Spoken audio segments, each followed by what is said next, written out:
1867 का टाइम था। उत्तर प्रदेश के एक जंगल में कुछ शिकारी गए हुए थे। जंगल बिल्कुल शांत था, लेकिन अचानक उन्होंने कुछ ऐसा देखा जो उनकी जिंदगी का सबसे अजीब मोमेंट बन गया। एक छोटा लड़का भेड़ियों के साथ रह रहा था। वो लड़का एक इंसान था, लेकिन उसकी हरकतें बिल्कुल इंसानों वाली नहीं थी। ये बच्चा था द रियल लाइफ मोगली।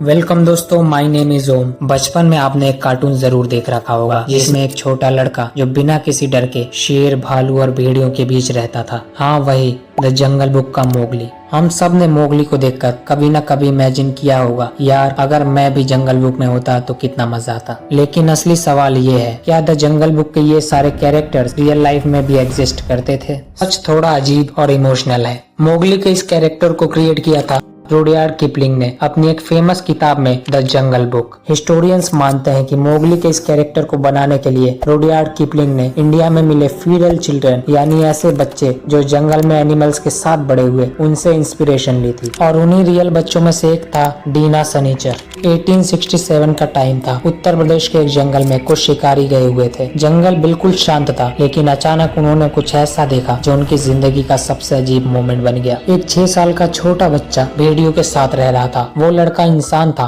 लेकिन उसकी हरकतें जानवरों जैसी थी। वो 4 पैर पर चल रहा था, बिल्कुल किसी भेड़िए की तरह। सिर्फ इतना ही नहीं, वो कच्चा मांस खा रहा था बिना किसी हेजिटेशन के। शिकारियों ने वहाँ मौजूद भेड़ियों पर गोली चलाई, जिसमें एक भेड़िया घायल हो गया, जिसे शायद डीना अपनी माँ समझता था। जब वे शिकारी डीना के पास जाने लगे तो डीना उनसे डरकर भागा नहीं, बल्कि उन्हीं पर गुर्राने लगा, बिल्कुल किसी भेड़िए की तरह। वे शिकारी उसे पकड़कर आगरा के एक ऑर्फनेज में ले गए। तब जाके दुनिया को पता चला कि ये कोई नॉर्मल बच्चा नहीं, बल्कि एक फीरल चाइल्ड है, यानी एक ऐसा बच्चा जो इंसानों से दूर जानवरों के बीच बड़ा होता है। उस बच्चे का नाम रखा गया सनीचर, क्योंकि वो शनिवार के दिन रेस्क्यू किया गया था।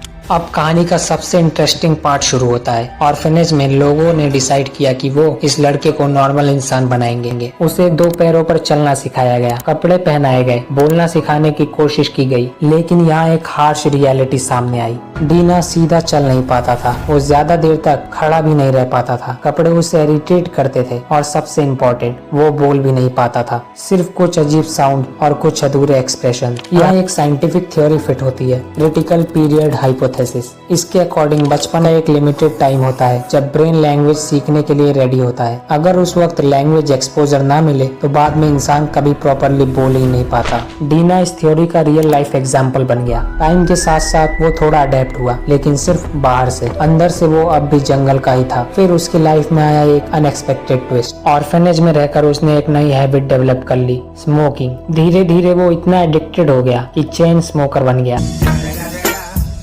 वो एक दिन में 25 से 30 बीड़ी पी जाता था, और उसकी इसी आदत की वजह से 1895 में सिर्फ 34 साल की उम्र में ट्यूबरक्लोसिस की वजह से उसकी मौत हो गई। सोचो कितनी आयरनी की बात है। जंगल ने उसे जिंदा रखा, लेकिन सिविलाइजेशन ने उसे मार दिया। तो अब वापस आते हैं अपने सवाल पर, क्या मोगली रियल था? तो इसका सीधा आंसर है नहीं, लेकिन उसकी कहानी पूरी तरह झूठ भी नहीं थी। मोगली एक फिक्शनल कैरेक्टर है, लेकिन उसका कॉन्सेप्ट एक रियल इंसिडेंट पर बेस्ड है। डीना सनीचर जैसे लोगों ने ये प्रूफ किया है कि अगर इंसान सोसाइटी से दूर हो जाए तो वो धीरे धीरे अपनी इंसानियत खो देता है। और इसीलिए शायद मोगली की कहानी हमें इतनी रियल लगती है, क्योंकि कहीं ना कहीं वो रियलिटी से जुड़ी हुई है। हिस्ट्री में हमें डीना सनीचर जैसे कई फीरल चाइल्ड्स के बारे में जिक्र मिलता है।